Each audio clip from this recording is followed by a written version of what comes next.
$110,000 to max out a character in Diablo Immortal, if you are to believe the, well, hundreds if not thousands of videos and headlines that have blown across the internet since the release, trying to cash in on that clickbaity number. And yet, there's a reason I still won't call it pay to win. But before you get your Herodric skivvies in a knot, let's talk about why that is, why that number is pointless clickbait, and why the reality is better for some, but far worse for others. Now, before we get into that, if you are curious about how the actual game plays, I do have a review covering my experience with about 2/3 of the story, and it still holds true now that I've gotten further. You can find it in the description below, since this video is going to focus almost entirely on the monetization model, and why that 110,000 is a misdirection that is unintentionally working in NetEase's favor, not the consumers. So, that out of the way, let's start with the clickbait, $110,000, or in some cases, more depending on where you find it. The original number can be traced back to the creator Greg2G, an individual who focuses fairly heavily on mobile action RPGs, but did not use this hyper-specific number in the marketing of his video, and of course did not benefit from the clickbait on it. It was just part of the analysis presented in the video you'll find linked below as well. Now, this number represents what you'd spend, barring extreme luck or extreme lack of luck, depending on where you fall on that spectrum, to reach absolute peak power in Diablo Immortal, at least as of its current state. Of course, combined with the associated rift running to get the drops in the first place. He also covers quite a few other aspects of the monetization, and it is worth a watch if you're wanting to take a closer look at how that number was reached. Basically, on the surface, this makes a really easy piece of low-hanging fruit for articles, videos, etc. to release content on, acting appalled at this aspect of freemium online gaming, and I could go into the entire feature-length video covering why that is as well. But yes, it's a stupid amount of money, and to do it without paying would take longer than anyone has time for investing in it. And in this respect, I will cede that an aspect of the monetization of Immortal is pay to win, especially PvP and post-game. But the problem is the discourse. And this is true of pretty much every popular microtransaction-focused game. The fact that we use the term pay to win is like calling this a chihuahua. We're getting offended at a molehill instead of the mountain. And by doing so, we open up the grounds for a "look, we made it better" move by NetEase by reducing this clickbaity number down the line, after they've probably set up progressive systems and streams of transactions in the game to keep their true target audience engaged. And at this point, you probably have an idea of who this target audience is, at least in your head. And I'm going to guess that you think it's the big spender whales that are willing to spend 6 figures to have the absolute shiniest loadout the fastest, so they can stomp the noobs and win. But the reality is, they're the secondary audience at best, with your average free-to-play or low spenders being the only ones lower on the priority list. No, the actual audience is the reason why places like Belgium and the Netherlands have actively pursued blocking and regulating games with these types of monetization models, and also why there's entire branches of companies, heck, even entire standalone companies, dedicated to researching and optimizing models for targeting a much more lucrative, albeit far less ethical market. And this audience is, on a grand scope, the vulnerable audience. Yeah, it's your kids with access to mom and dad's credit card.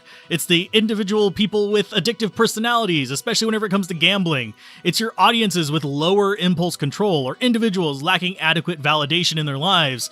It's the people you're most likely to need to have an actual intervention for. Though in many cases, they're lucky if they have anyone in their lives to do so. And this is where we get to one of the most trite and bullshit responses to the issue, where people just say, well, if you don't like X, don't buy X. Just play for fun and don't bash it for something you don't like, comparing this to cosmetic items in games.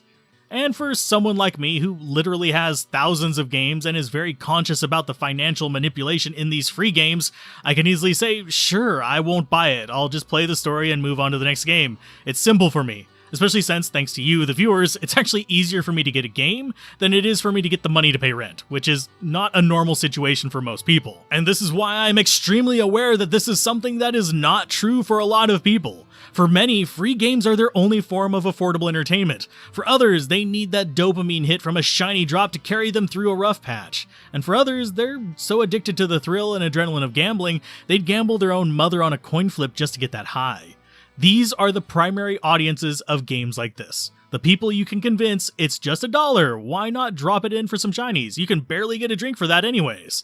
and then you slowly start easing them up into regularly giving $5, $10, $20, or even subscribing for more every month just so they don't miss out on that next cool thing that keeps them slightly buzzed and a little happier in life. These are the real people being targeted, and the people companies spend hundreds of millions of dollars studying, optimizing for, and trying to milk. They don't care if it means that person is giving up half their food budget for a month, or if they're late on their power bill. They just want them to play a little bit more and pay a little bit more. And you know, these companies are really damn good at it, and learning ways to get people even less and less fringe to fall into the trap. It's the same reason companies follow dark pattern design principles on their websites to make it hard to unsubscribe, and the same reason a lot of scammers use confusion and fear to scam old people out of their pensions. It works, and it makes them more money. Some stranger on the other end be damned. This is why I don't call it pay to win. It's manipulation and exploitation of innocent people, and far worse than the implication of something as self-centered as just dumping money to win a game. You want to see what actually deserves to be called pay to win? Go look at a Bitro Labs game. At least there it's pretty honest and obvious that you are able to just throw money at a problem to win a match and gain advantages. And it's not trying to leverage a ton of psychological tricks involving dozens of currencies, hostile design, gambling, and sneaky onboarding. It's just, here's a currency you can use to buy advantages. Have at it. That out of the way though, the actual campaign is fun to play, and I'd actually let even my niece and nephew play it for fun, though they'd probably beat it in a week. The thing is, they would not be allowed to buy anything in it, not even for a penny. But if they had access to their savings, I wouldn't let them near it with a bloody barge pole, because it's designed in a way to take advantage of people their age who happen to have access to resources to spend through parents or guardians buying them off of pressure.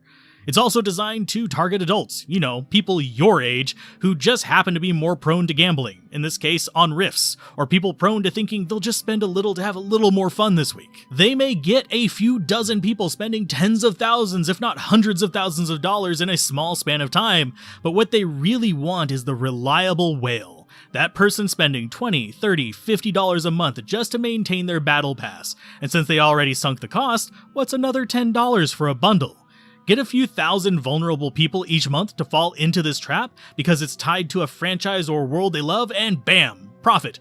It doesn't matter who gets hurt because of it. So what do you think? Is this still worth just calling it pay to win and throwing it under the rug and minimizing what it actually is? Or should we call it by what it actually is, by design doing? Exploitation. Talk about it down below, but remember to keep it civil, folks, or I'll just set these comments on moderate only and shut down the insult and infighting that happens when discussing these grown-up topics on the internet.